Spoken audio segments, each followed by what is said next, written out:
Boom. We are alive, ladies and gentlemen. This is Tio and the Arcane Bear. Thank you for joining us today. Another wonderful day, and the market indicator behind me is still green. We are still in a bull market, ladies and gentlemen.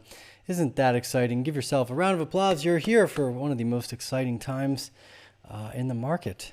Now, what we're going to do, straight into Bitcoin, currently on the 1 hour, a little bit of a small time frame, but I was watching something. If you have joined us in the previous episodes, you will notice that we were looking for this return back to the point of control, which we did hit, and we bounced back above very quickly. This was a nice signal, and yesterday I had anticipated that we might see something like a little bit of a dance around this POC.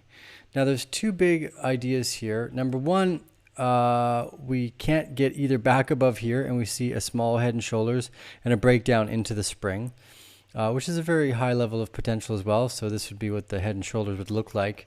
A small one, again, this would only be on the 1 hour that you'd see this type of thing.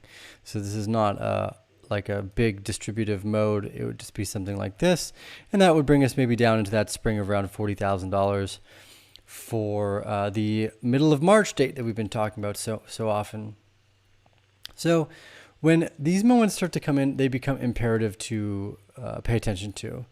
For instance, when we're charting, it's too early in this particular structure and this trading range for us to come to a conclusion, a solid conclusion, about whether this is reaccumulation or the start of distribution.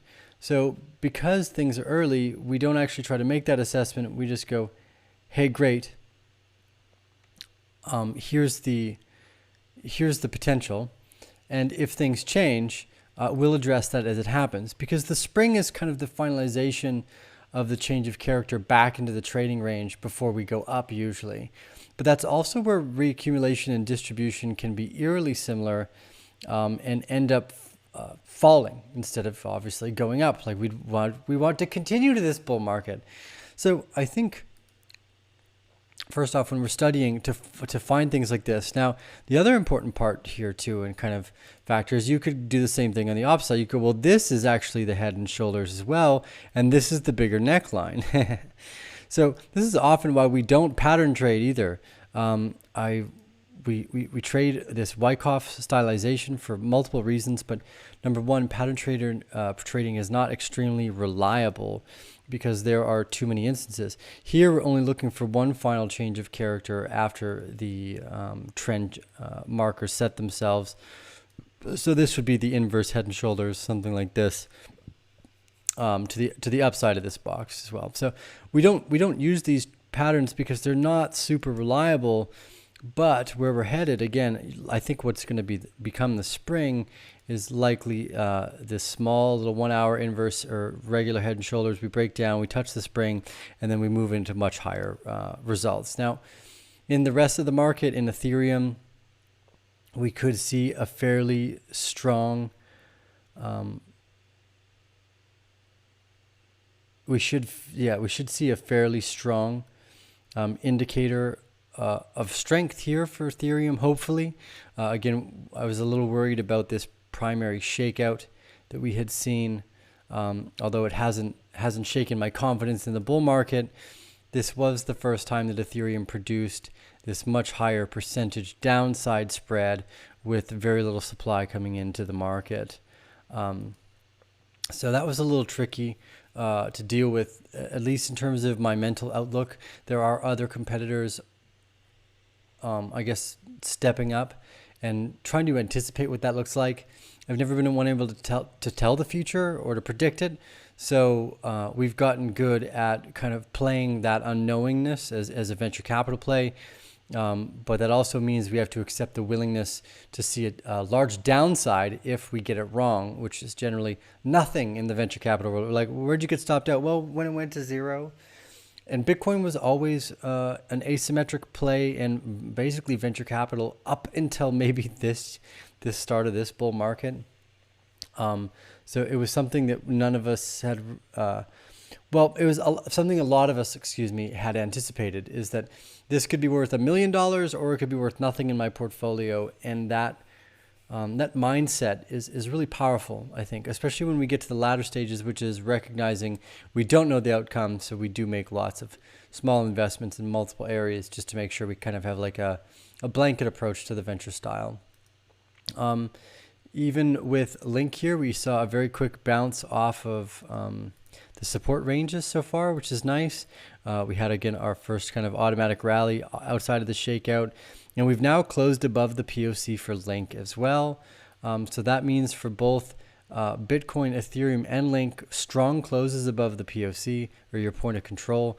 Again, here, if we zoom out too much, that does drop significantly. And that's why we're one of the reasons why we're worried about Ethereum. And again, not worried, but that sign of weakness is not a great thing. It would have been nice if it showed the strength as Bitcoin had here as well in its return, everything actually.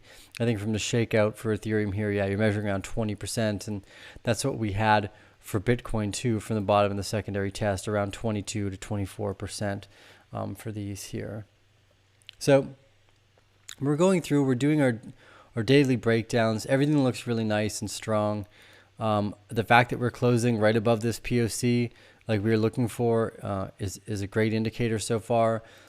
Again, I said yesterday I wanted to see something probably like this and then down into a spring, and this might be head and shoulders. Again, there is argument to say that this is actually an inverse head and shoulders, but also why we don't pattern trade. It's just not a functional format most of the time. So we're going to keep a close eye on it, because if we actually don't come lower and don't dip in these areas, then the bull market could start a lot sooner with no spring to the downside. And we may have already seen our primary shakeout here that I've labeled as a secondary test, or sorry, our spring that I've signaled as a test here. But I usually want to be a bit more patient, and I want to try to see it run into the final resistance areas. This, to me, I believe is going to be kind of the finality of our bull market. We've been watching these trading ranges. Look how eerily similar both of these trading ranges will appear to one another. The previous trading range we were in through all of January, and now where we're in here in through February into March. So we'll keep that. We'll keep that set up here. There's not too much else to go over today. Everything's looking really healthy. It is Friday afternoon, so I'm probably going to keep it a little short.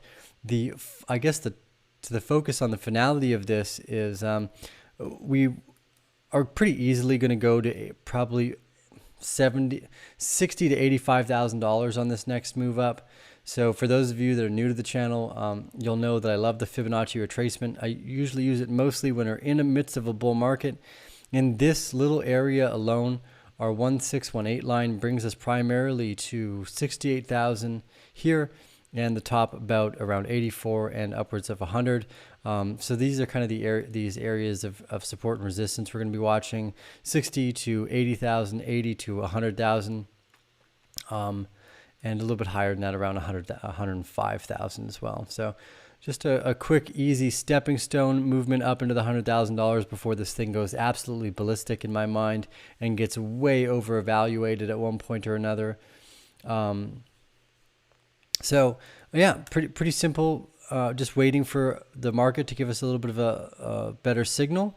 But for now, it's perfectly where we would expect, following our support and resistance lines in these trading methods perfectly.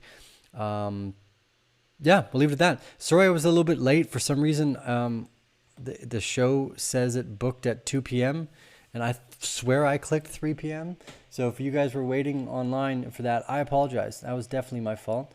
I know I'm the only one that clicked the button, but I definitely thought I clicked it for 3. So I'm sorry about that.